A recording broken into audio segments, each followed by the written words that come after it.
madaxweynaha Jamhuuriyadda Federaalka Soomaaliya Mudane Xasan Sheekh Maxamuud iyo wafdi hogaaminayo ayaa soo gaaray magaalada London oo ay kaga qayb galayaan shirka hogaamiyaasha caalamka ee ka hortagga cunyarida iyo aafooyinka sababa.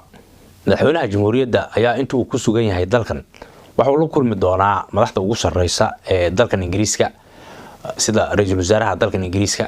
Madaxweynaha ayaa waxa uu kala hadli doonaa waxyaabaha muhiimka ah dowladda federaalka Soomaaliya oo ay ugu horeeyaan dagaalka Soomaaliya looga ciribtirayo qawaarijta iyo argagixisada gobolka. Madaxweynaha Jamhuuriyadda ayaa waxyaabaha kale ee muhiimadda uu saari doono kulamada uu la yeelanayo madaxda dowladda Ingiriiska waxaa kamid ah cunaqabataynta hubka sidii Soomaaliya looga qaadi lahaa.